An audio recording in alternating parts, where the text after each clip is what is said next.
নমস্কার বন্ধুরা, village food waste Bengal চ্যানেলে তোমাদের অনেক অনেক স্বাগতম জানাই। তাই বন্ধুরা, আজকে আমি একটু অন্যরকম রেসিপি ভিডিও নিয়ে চলে এসেছি। যে রেসিপিটা শেয়ার করবো সেটা হচ্ছে বাসমতি চালের মশলা পোলাও। এই যে বন্ধুরা দেখো, এখানে বাসমতি চাল নিয়ে নিয়েছি 250। আজকে আমি 250 চাল দিয়ে মশলা পোলাও দেখাবো। এই মশলা পোলাও করতে কী কী লাগে তোমাদেরকে সেটাও দেখাবো। আর এটা কিন্তু ছোটো বড়ো সবাই পছন্দ করবে। আর বাড়িতে এরকম মশলা পোলাও তৈরি করে মানে তার সঙ্গে চিকেন দিয়ে, আলুর দম দিয়ে, কাবলি ছোলার তরকারি দিয়েও খেতে পারো। তাই চলো কী কী লাগবে তোমাদেরকে দেখিয়ে দিই। আর তোমরা কিন্তু পুরো ভিডিওটা দেখবে, ভালো লাগবে, কোথাও কাটবে না, দেখে তাও তোমরা বাড়িতে তৈরি করবে। এখানে আমি 250 বাসমতি চাল নিয়ে নিয়েছি। আজকে আমি এই চাল দিয়েই মশলা পোলাও বানাবো। তাই মশলা পোলাও তৈরি করতে লাগবে বাসমতি চাল 1 প্যাকেট নিয়ে নিয়েছি, সানরাইজ গরম মশলা, একটু সামান্য পরিমাণে ঘি নিয়েছি, 2টো তেজপাতা নিয়ে নিয়েছি, গোটা জিরে, পেঁয়াজ কুচি, সাদা গোলমরিচ, কালো গোলমরিচ, কাঁচা লঙ্কা চিড়ে নিয়েছি 3টে, সামান্য পরিমাণে চিনি, আদা বাটা, নুন। এগুলো লাগবে সমস্ত মশলা পোলাও তৈরি করতে।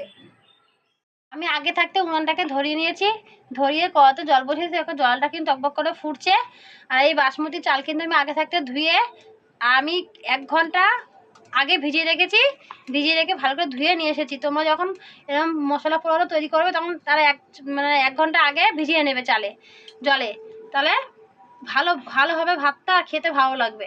এখন এই টকবক করে জলটা ফুটছে, এই জলের মধ্যে আমি এই বাসমতি চালগুলো দিয়ে দেবো। আর জলটা যখন ফুটবে তখনই দেবে।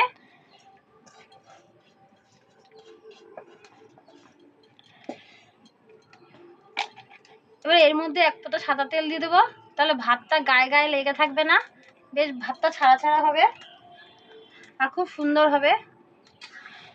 তাই মশলা পোলাও তৈরি করার জন্য আমি আগে ভাতটা তৈরি করে নেব। প্রায় দেখো ভাতটা হয়ে গেছে। আর দেখো ভাতটা কিন্তু খুব সুন্দর হয়েছে, একটা ভাতের সঙ্গে ভাত কিন্তু লাগেনি। এবার কিন্তু নামিয়ে নেব।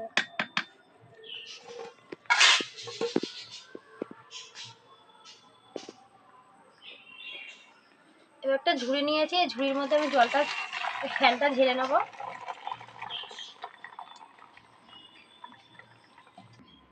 আবারও কড়াটাকে ধুয়ে নিয়েছি, দিয়ে কড়াটাকে আবার উনুনের উপর বসিয়ে দিলাম। কড়াটা একটু গরম করে নেব। কড়াটা গরম হয়ে গেছে, কড়ার মধ্যে সাদা তেল দিয়ে দেবো। এবার এই তেলের মধ্যে সামান্য পরিমাণে ঘি দিয়ে দেবো।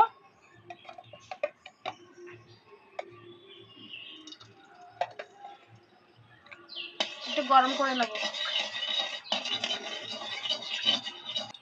এবার এই তেল আর ঘিয়ের মধ্যে 2টো তেজপাতা দিয়ে দেবো, সামান্য পরিমাণে কালো গোলমরিচ দিয়ে দেবো, সাদা গোলমরিচ দিয়ে দেবো,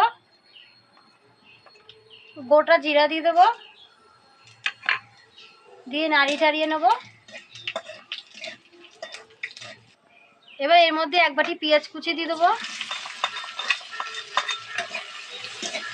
একটু নাড়িয়ে চাড়িয়ে নেবো আর হালকা করে ভেজে নেব।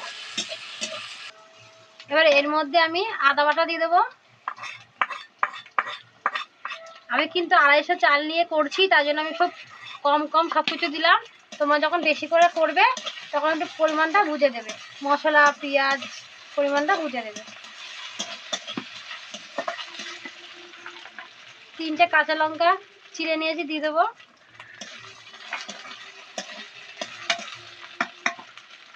এবার এর মধ্যে আগে থাকতে বাসমতি চালের ভাতটা করে নিয়েছি, সেই ভাতটা দিয়ে দেবো।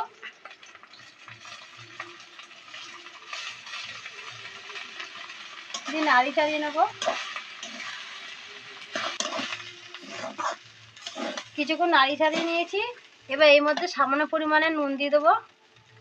নুনটা তোমরা স্বাদ মতন দেবে।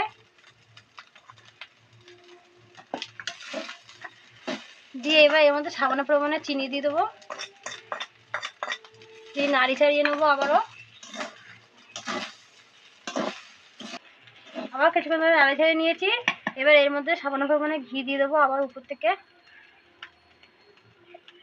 দিয়ে ঘিটা ভালো করে মিশিয়ে নেব।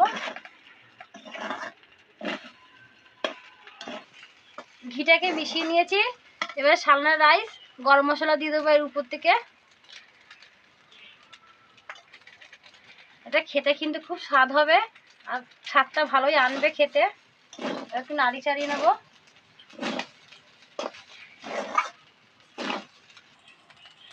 মশলা পোলাও তো তৈরি হয়ে গেছে। দেখো কতটা সুন্দর লাগছে আর কি সুন্দর একটা গন্ধ বেরোচ্ছে। খেতে কিন্তু খুব সুন্দর হবে।